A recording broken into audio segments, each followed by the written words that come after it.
Thank you.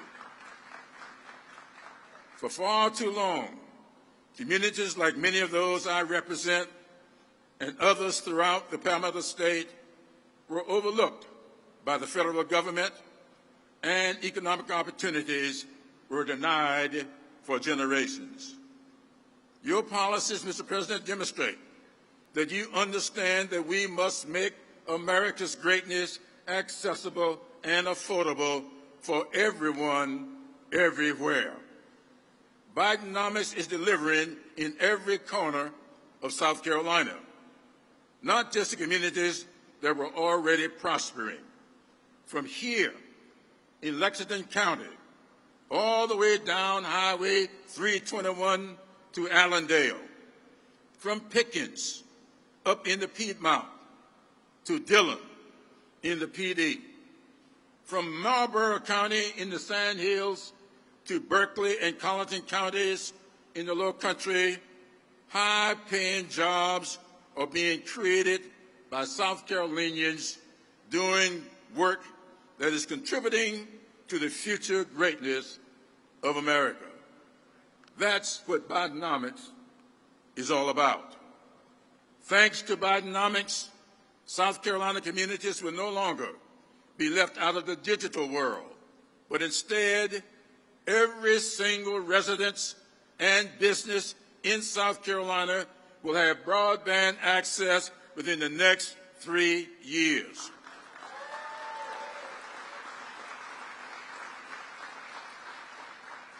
These investments are only possible because of the laws we passed in Congress under Democratic majorities, laws like the American Rescue Plan, the Bipartisan Infrastructure Law, the CHIPS and Science Act, the Inflation Reduction Act, the Safer Communities Act, and the PACT Act that is improving the lives of veterans throughout South Carolina.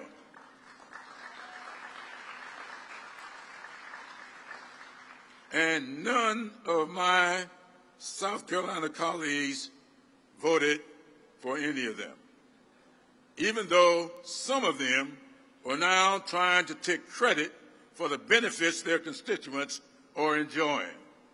I can understand why they want to take credit. Bidenomics is good for their constituents.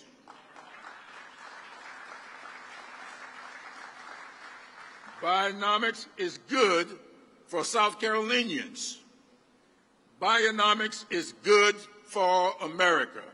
Mr. President, I have known you for a long time, but more importantly, as I have said before, you know the American people, and you are demonstrating that day in and day out. Mr. President, welcome back to South Carolina.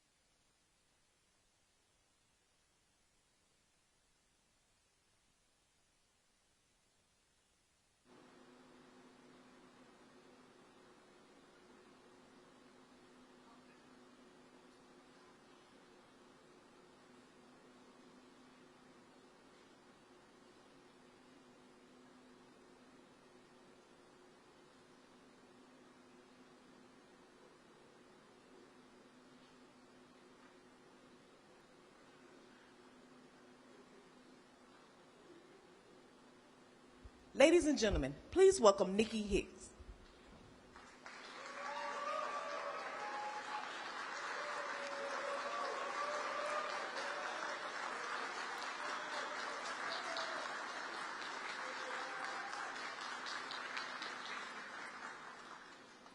Good afternoon, everybody. Hello, my name is Nikki Hicks, and I am an automation technician here at Flex, and I'm honored to represent the Flex employees here today. I'm a new mother with a happy, healthy 2-month-old baby boy. I grew up in the Georgetown, South Carolina area, After graduating high school in 2009, I moved to Columbia to look for work and start my career. During that time, I held various jobs working in retail elder care. I wanted more for myself, so I started to look for other opportunities. I joined Flex through a temp agency in 2015. I became core Flex employee in 2019. Today I am an automation technician. I'm learning how to read schematics, troubleshoot when there are issues, and improve my communication skills. With the new in-phase production line, I am focused on ramping up production. Now, being a female automation engineer is unusual, but I like that I am breaking new grounds and showing others they can do the same. My goal is to become a manager and run operations one day. I am also hopeful about the future. I believe I can continue my love of learning, advance my career, and support my family. I am grateful we have a president who understands these aspirations, a president who gets it, a president who cares and works about good paying jobs and about families like mine. That is why I'm honored today to introduce the President of the United States, Joe Biden.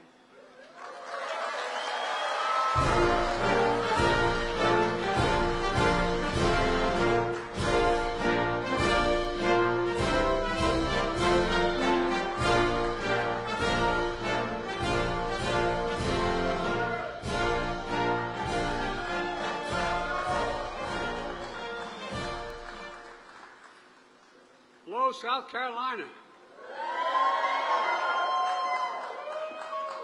Thank you, Nikki. If you wonder what I'm kicking here, I'm kicking this stand-in, but it's not working. How about that? All right. Maybe I stand on I'll be 6'4". Folks, thank you for being here. And I want to particularly thank my good friend Jim Clyburn. The truth of the matter is, all of you know in South Carolina, I wouldn't be standing here were it not for Jim Clyburn.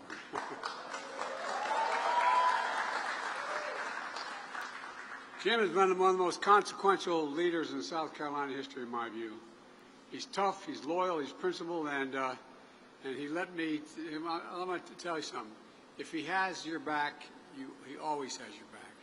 And Jim is good to be back in your home with you and your daughter. And look, former Mayor Steve Benjamin couldn't be here today, and you all remember Steve as your mayor, because he's traveling with his family. And it's great to have him here,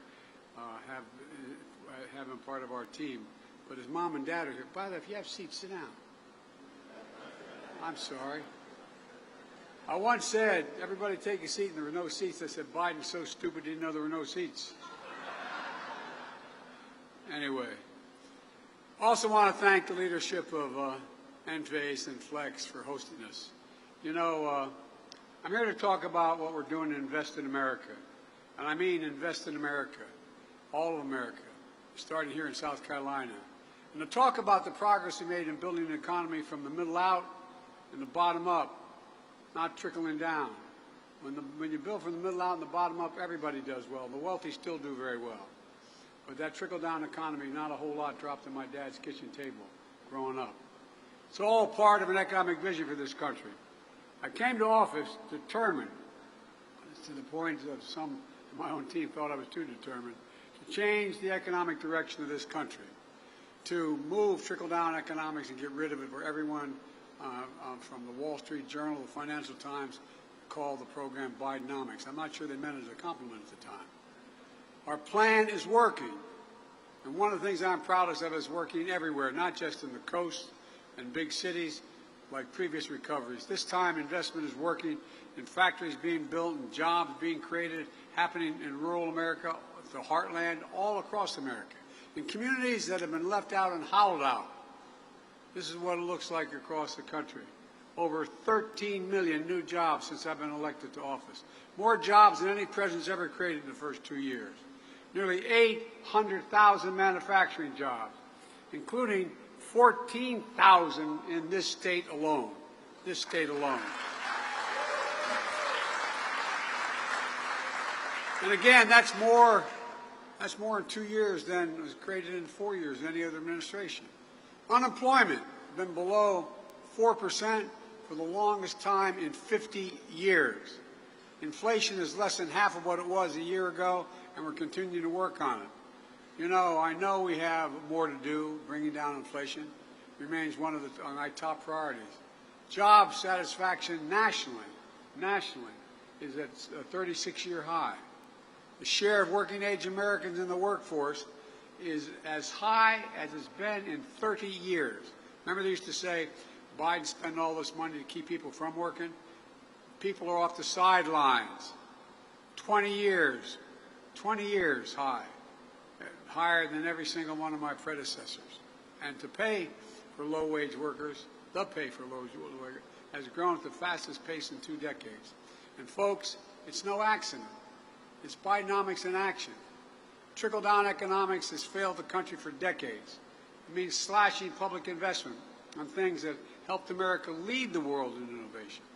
You know, we used to invest 2% of our entire gross domestic product in research and development. You know what it is now? 0.7%. We used to be ranked #1 in the world in research and development. You know where we're ranked now? #9. China's #8 a decade ago, and now China's #2. And other countries are closing in fast. This is the United States of America, for God's sake. We used to have the fastest infrastructure, the best infrastructure in the world, rated #1. Now we're rated #13 in the world in infrastructure. How can you have the best economy in the world and not have the best infrastructure in the world? Under my predecessor, Infrastructure Week became a punchline. Every month. Anyway, I won't get into it. On my watch, we're making infrastructure a decade headline. A decade. Yesterday, we announced that since I took office, we've attracted $500 billion, $497 billion in private investment in American manufacturing, both here and around the world. It's historic. And it's Bidenomics in action. Instead of exporting jobs to cheaper labor costs, what we did for decades, we're creating jobs here and exporting American product. Product, not jobs. That's the story here in South Carolina. Earlier, we heard the leadership of Enphase say that $60 million they're investing here. Well, that's 1,800 jobs across the country, and up 600 permanent jobs right here in South Carolina. All a direct result of the so-called Inflation Reduction Act we wrote and passed. Well, that's the legislation that passed where so much money is coming in to make all this happen. And by the way, parenthetically, you're going to hear about the deficit. I cut the deficit $1.7 trillion in 2 years. Nobody's ever done that. Cut the debt 1.7. This generates income. It generates growth. Enphase first commercialized the component that converts solar energy into electricity. All that solar energy doesn't do a whole lot of good if you can't do it and convert it into electricity. It's called, they invented a thing called a solar microinverter. Jobs that used to go to Mexico, India, Romania, and China are now coming home to South Carolina. Now Enphase is partnering with Flex to make these parts here in South Carolina. And today, they're shipping their first microinverters made in America. Made in America.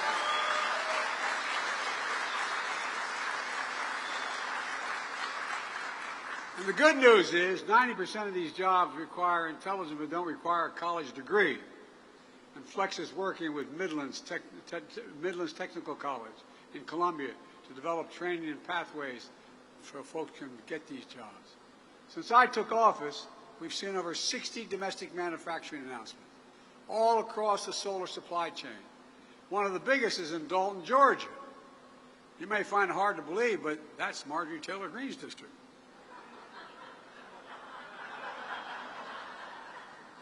I'll be there for the groundbreaking. Look, just today the Department of Energy announced new incentives for companies to bring solar power manufacturing back to our shores. We're in a real race. China's ahead of us.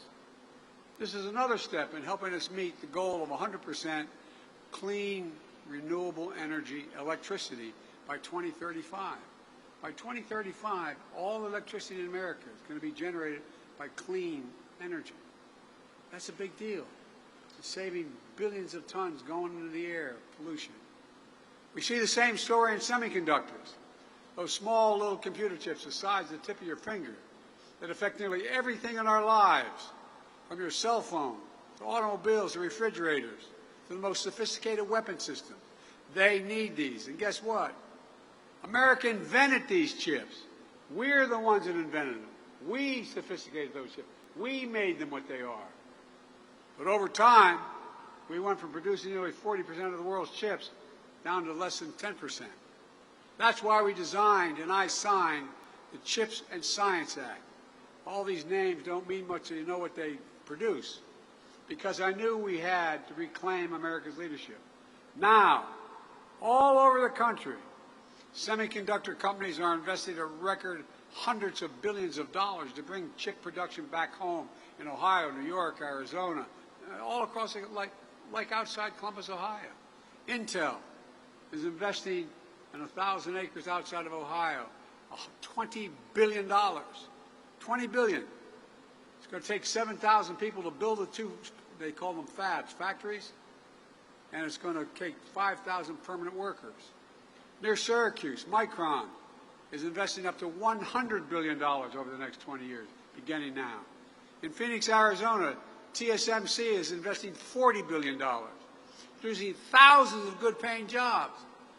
As I said, for example, in Ohio, those 7,000 jobs building the facility are going to generate economic growth in that entire region outside of Columbus, because they're generating, they bring along, you need stores, you need drugstores, you need a lot of things to maintain those jobs. And we're also seeing 3,000 jobs, those 3,000 jobs working in the fabs. You can make $100,000 a year. That's the average salary. And you don't need a college degree. Making $100 grand. The middle class, this is a game changer. We're investing in the American agenda is about bringing supply chains home. Clean energy future, made in America. Before the pandemic, supply chains weren't something most Americans thought about. If I said to you 6 years ago, we're worried about a supply chain, you look at me like, huh? Well, I would have looked at you the same way. But today, after delays in parts and products, everybody knows why supply chains matter. We know for too long, China's dominated the production of raw materials needed for critical products. That's why we're building alliances with our friends all across the world, increasing our production here at home to create alternative sources for the minerals we need. Our goal is to bring full battery supply chain home. We create a battery belt stretching from Michigan to Georgia. In Chester County, South Carolina, Albemarle is investing $1.5 billion to process lithium for electric vehicle batteries. That's not only create 300 permanent jobs, but will lift up a whole community. A whole community. Restore some pride. It matters. The lithium will power components like it's going to be being made in redwood materials near Charleston, where the company's making the largest investment in the history of this state. $3.5 billion to build a battery materials manufacturing plant, creating 1,500 jobs. That's another community changer. It's a game changer. And those materials will go into batteries that will be recycled by companies like Serbia Solutions, which is investing $300 million here in Richland County, creating another 300 permanent jobs. That's community after community after community. There's been that change, and it's on its way. You change enough communities, it's going to change the state, it's going to change the country.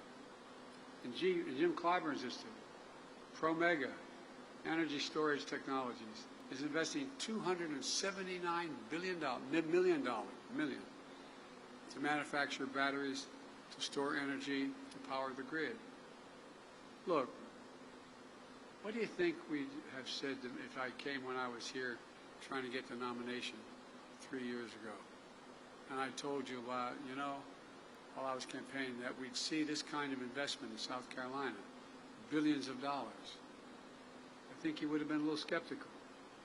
But that's why I fought so hard for the things I wanted to do. Didn't get much help from the other team, but that didn't stop us from getting it done. And that's going to transform America.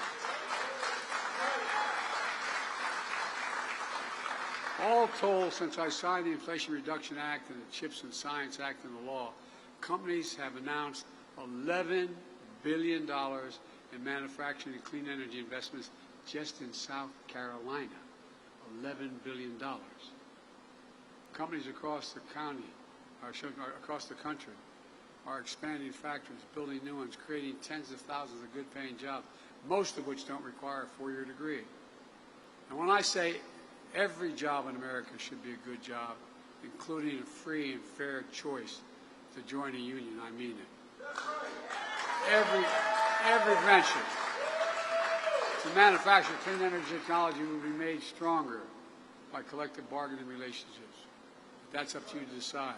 It's not just manufacturing. Through the bipartisan infrastructure law, we've already announced over 35,000 projects all across America, like the Brent Spence Bridge, which is a billion-dollar operation over the Ohio River from Ohio to Kentucky. And today, in New York, we're investing a record to $1 billion to renew the Hudson Tunnel. You walk through that tunnel, it was built 100 years ago.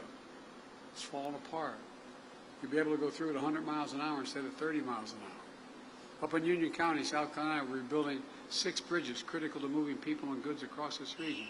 Each bridge is over 60 years old with weight and volume restrictions that cause detours, congestion, and supply chain delays. The oldest one is where South Carolina 49 crosses the Tiger River. The biggest one is right here in Columbia, Malfunction Junction. You all know it. How many years you've been talking about fixing Malfunction Junction? Well, now, thanks to Jim Clyburn and help from the infrastructure law, it's finally going to get fixed. It's going to get fixed. And we're removing every single lead pipe in America. More than 100,000 lead service lines go into homes here in South Carolina. And they're a risk to everyone's health, including children. So it's time to get them removed and replaced. We're building. We're helping Richland School, District 1 here in Columbia, purchase 16 new electric buses. Because guess what? The diesel buses cause asthma. They cause problems. They cause additional problems.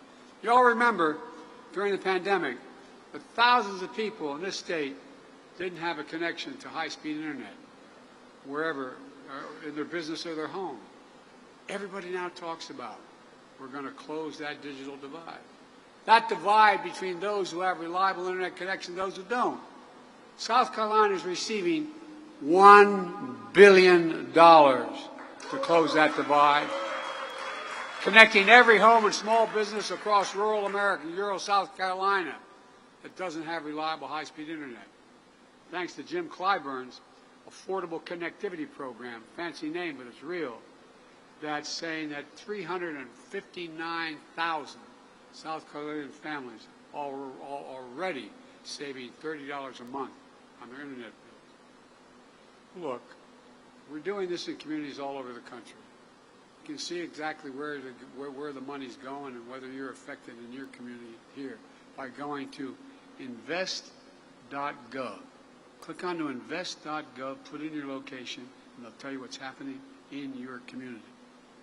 You all see projects we're delivering in communities all across America. Look, implementing this legislation also has another transformative impact. All those members of Congress who voted against it suddenly realize how great it is, and they're bragging about it. As my mother would say, God love them. I want to thank Senator Graham for voting for the bipartisan infrastructure law and the CHIPS and Science Act, but I wish he had voted for the rest. Every Republican member of the Congress voted against the Inflation Reduction Act. Everyone. Every Republican member of the House in this state voted to repeal the clean energy provisions of the Inflation Reduction Act. That attracted all these jobs. You know, and then after that effort failed, Republican Study Committee, which includes over 3/4 of the House Republicans, just released a plan to go at trying to repeal it all again. That hadn't stopped them, though, from claiming credit. Now the billions of dollars and thousands of jobs are coming to the United States. It's not unusual. The distinguished senator from the state of Alabama, former coach of the university, strongly opposed the bipartisan infrastructure law, is now hailing its passage. He said, quote, "Great to see Alabama receive critical funds to boost ongoing broadband efforts." Yeah, it's great. That's all right, because I'm one of those guys that believe in conversion. Look, folks, on a very serious note, when I ran, when I got elected, when I proposed these pieces of legislation, I made a commitment that I'd be present for all Americans, whether their elected officials voted for the events or not. All Americans, wherever you voted for me or not. And I've kept my promise. In fact, some analysis has said that the laws I've signed are going to do more to help red America than blue America. Well, that's okay with me, because we're all Americans. Because my view is, wherever the need is most, that's the place we should be helping. And that's what we're doing. Because the way I look at it, the progress we're making is good for all Americans, all America. Let me close with this. I'm not here to declare victory on the economy. I'm here to say we have a plan that's turning things around quickly, but we have a lot more work to do. When I came to office, we had a fundamental decision to make. Would we continue down the trickle-down economic path, the policy that's failed us time and again, that grew inequality, that saw jobs shift overseas, towns hollowed out? When I ran, I promised we would not continue down the trickle-down path. But here's the simple truth about trickle-down economics. It represented a moment when we walked away from how this country was built. Bidenomics is just another way of saying restoring the American dream. 40 years of trickle-down limited the dream to those at the top. But I believe that every American willing to work hard should be able to get a good job no matter where they live, in the heartland, in small towns, in every part of the country. To raise their kids on a good paycheck, keep their roots where they grew up. That's the American dream. My dad used to have an expression for a grown-up, my word. He said, "Joey, a job's about a lot more than the paycheck. It's about your dignity. It's about respect. It's about being able to look your kid in the eye and say, honey, it's going to be okay, and mean it." That's Bidenomics. It's rooted in what always worked best for this country. Investing in America. Because when you invest in our people, when you strengthen the middle class, we see stronger economic growth that benefits everybody. I've long said it's never been a good bet to bet against America. And I can honestly say I've never been more optimistic about America's future. We just have to remember who we are, for God's sake. We're the United States of America. There is nothing beyond our capacity if we work together. So let's continue to work together. God bless you all, and may God protect our troops. Thank you.